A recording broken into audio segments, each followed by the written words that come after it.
Yo mga idol, kamusta? Sports Talk PH nga pala. Ang pahayag ni Magsayo, pag-usapan natin yan mga idol.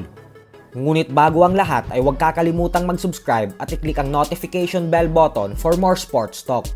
So matapos nga po ng kontrobersyal na laban sa pagitan ng current WBA Lightweight World Champion Gervonta Tank Davis at WBA Super Featherweight World Champion Lamont Roach Jr.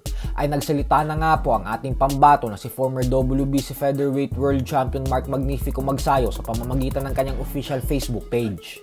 Ayon kay Magsayo ay kahit sino daw kay Tank Davis, Lamont Roach at Hernandez ay papalag siya basta hindi lang siya dehydrated sa timbang.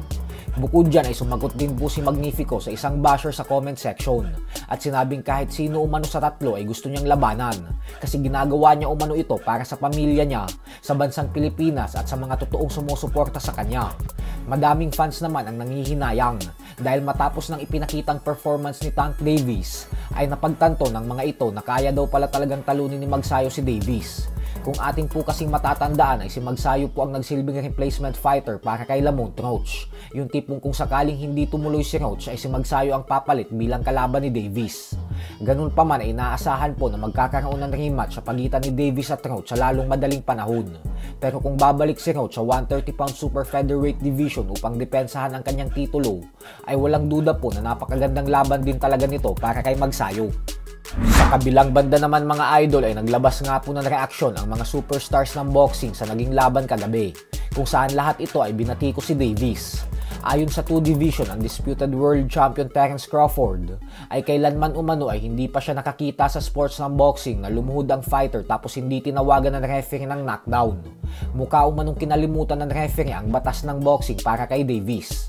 Bukod dyan ay sinabi din ni Crawford na walang duda umano na dinaya si Roach kasi karapat dapat daw nitong makuha ang panalo. Habang si WBC Lightweight World Champion Shakur Stevenson naman ay biglang tumapang at sinabing nangangati na daw siyang labanan ngayon si Davis. Kaya naman sana umano ay pumalag na ito sa hamon niya. Samantala hindi din nagpahuli si Ryan Garcia at sinabing bagamat magkaibigan na daw sila ngayon ni Davis ay hindi niya umano itatanggi na si Lamont Roach ang tunay na nagtagumpay sa laban. Yung hindi umano pagtawag ng knockdown sa pagluhod ni Davis ay ang isa sa mga dahilan kung bakit nagiging pangit na sa mata ng mga tao ang boxing ngayon. Habang ang former Unified Lightweight World Champion George Kambosos Jr. naman ay bumanat din at sinabing na-expose daw talaga ng husto si Davis sa laban na ito. Kung hindi lang umano pumalpak ang referee sa hindi nito pagtawag ng knockdown ay sana natalo na si Davis. Giit ni Kambosos na binanatan daw siya ni Davis nang dahil sa mga talo niya kay Devin Haney at Vasily Lomachenko. Pero kitang-kita na daw ngayon na wala din pag-asang manalo si Tank sa mga fighters na tumalo sa kanya. So hanggang dito na lang po muna tayo mga idol.